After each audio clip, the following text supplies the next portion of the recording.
Bon, yebite mais siko question zali awa. Yo lobi mwasi na mbali ba ko yiko beta pe match na bango.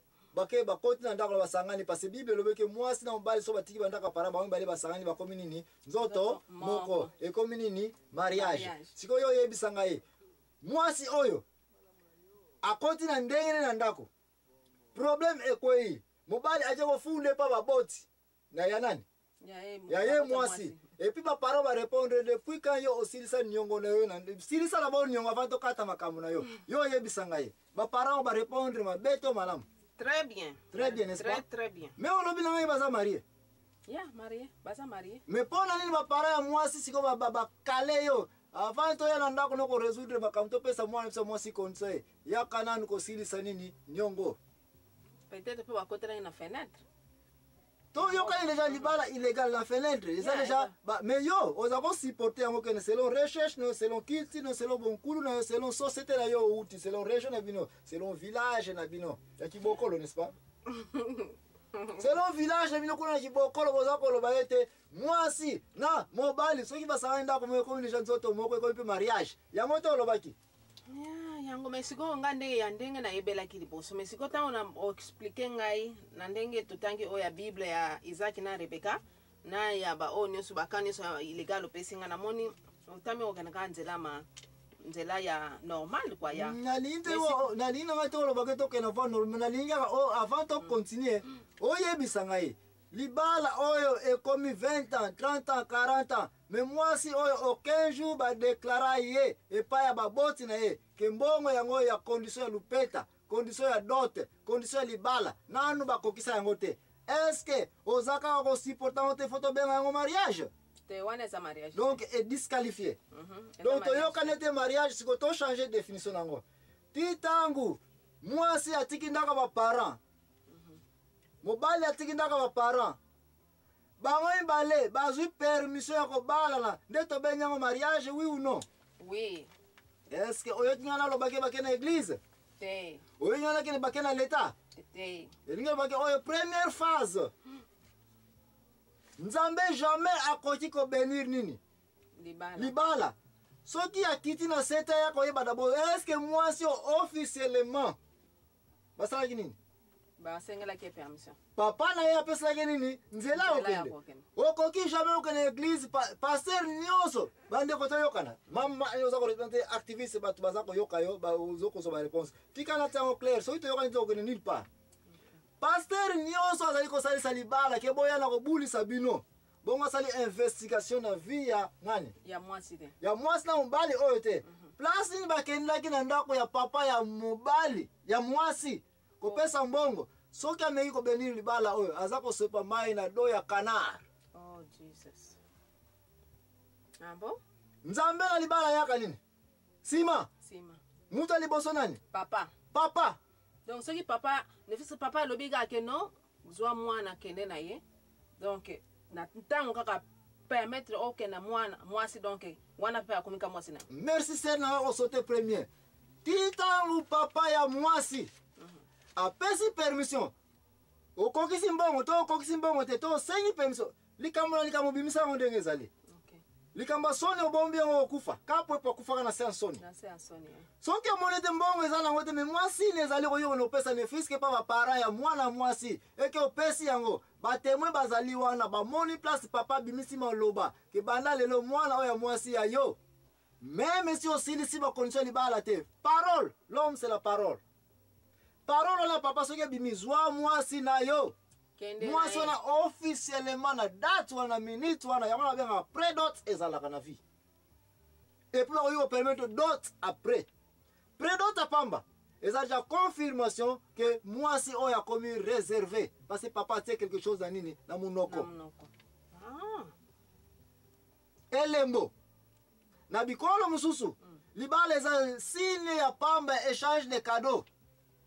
Que pesa bisota montre oyo tokotama na mur souvenir que to pesa ka permission nini mwana na biso mwasa sasa nini akende net na Nigerian kutu na moni kuna net na samba kaka samba babala kate bazwa ka bango kaka bon ka wana to kolobela ngote soki za bongo wana to kolana ba exemple wana te mais to na ba exemple biblique oyo to iko supporter te titangu papa ya mwasi a permettre que mwana oyo joyeux mwana wana libala ebandi na date wana parce que mokana nzambe kokani ba para ya mwasi ba permettre mwana wasa nini akende abima bokendo hapo kindumba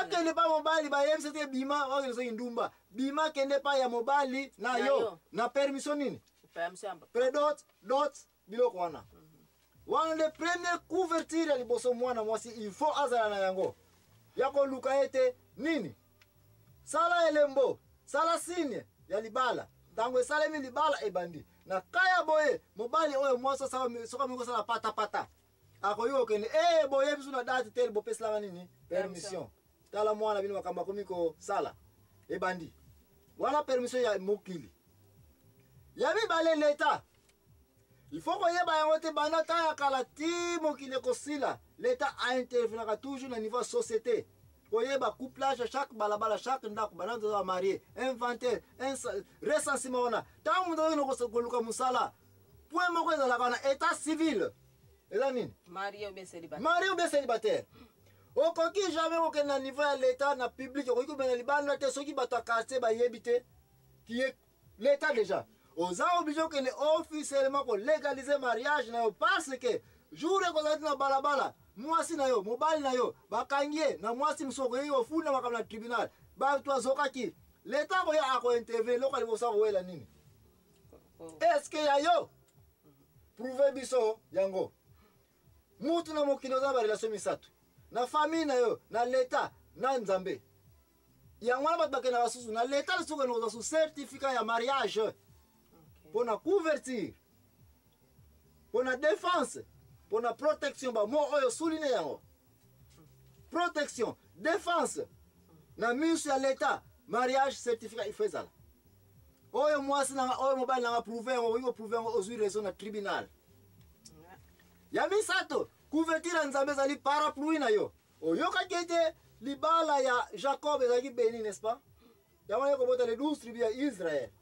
oyokaki ete Isaac azalaki béni n'est-ce pas libala yango nini normal oyokaki ete Adam na Eva basalaki mabe ya bango bana zizani désordre makila oyoka roi David azwaki mwasi bato na nko zizani makila n'est-ce pas elingi oloba ete libala oyo ya batoto ekutani na ba Isaac Jacob na bango nyonso oyo kotanga na bible bazalaki na bénédiction libota na yo soko olingi ezala bien couvert na moyo etali mapamboli to bénédiction wela oyo akokoma su na église mpo nzambe asala nini atia nini maboko nzambe dernier protection bato na mokili bakoki koloba yango naza komona mobali oyo babengi Uraya oyo mwasi oyo roi David akendaki kozwa libala oyo ezalaki ya bosembo ezalaki libala moko beni soki ezalaka libala moko ya goyigoyi kaka roi David en tant que roi azalaki na pouvoir ya kozwa n'importe quel mwasi alingi kozwa na Jérusalem oza kolanda ngai asala yango me mabe eyela ete me jour akendaki kotouche libala ya bato ezalaki ya bosembo beni na maboko ya nzambe apambola yango parce mosali wana général wana azalaki mosali ya nzambe tanga bible malamu okoya komona azalaki kobanga nzambe mosali wana akokaki jamais kokende kolokota mwasi na balabala mwasi wana akotisaki na mariage officiel nde yango na roi David ntango akotia misapi na libala bato epambolama automatiquement protection mobali wana ezalaki bayebisi kende kolala na ndako nepo uti na guerre aboni na kolala te na kolala na balamuka na ntongo bakutaki na porte ya roi David alala na libanda parce que protection ya nzambe lipata ya nzambe eza kocouvrir déjà ye ke okoki kona olala place ya salite ezali te salite ekotaki déjà mais surtout nzambe amonaka ne mutu na mabele oyo te osali mabe mpa na nzambe okozwa yango roi David azalaki motema nzambe ntango ayebaki punition donc olobela bapunition roi David azwa te likolo mpona soda wana donc ntango ye roi David alamuki akuti mwasi soda ngo kaka na porte ndako nde place akomaki lettre bombe abiba tie na liboso eke akufa abomi susu soda ya bato wana masumu makila eza kokontinue kotanga c'est pour vous dire que yo mobali ngai mobali place nazali ti ntango okei kozwa mwasi ya bato oyo azali ke officiellement marié okoyeba ndenge okofutela yango te okoluka na bakwe nyonso place koyela yo koyeba te nini okobenga ngo bamvutema okobenga bamalchance na vie na yo okoperdre biloko ebele na vie na oyo ezali koza koyeba te mpo nini libabe ya boye ezali koyela ngai likolo olala mwasi ya bato nini réservé otamboli na mwasi bato ya bala ye bake tokokende nili par okofuta yango ka mobali wana okofuta ye na ndenge okoyebela te mokili ekoseka yo na ndenge okoyebela te bokontinue yo mpo yo oza chef place ki chef ne okokumela ti kaka ngamba ya pamba okoyeba te kasi tozali kolobela mwasi nini mwasi oyo aza réservé oyo aza bien réservé na mariage officiel. Est-ce que roi David azwaki basi ya batu mususu pe? Oui, roi David azwaki pe basi ya batu mususu. Mais punition eyaki eyaki te parce que basi yango bazalaki ou bien ba jeune fille ba célibataire ou bien basi pe bazalaki babala bango na mibale bazalaki mabala yango ezalaka normal te. Tokozonga ka oyo te meko ya komonte quelque part mwasi moko ya David azwaka mwasi yango azalaka mwasi ya batu. Donc yango pe esengeli soki mpenza yo olingi ozala protégé na libala no même si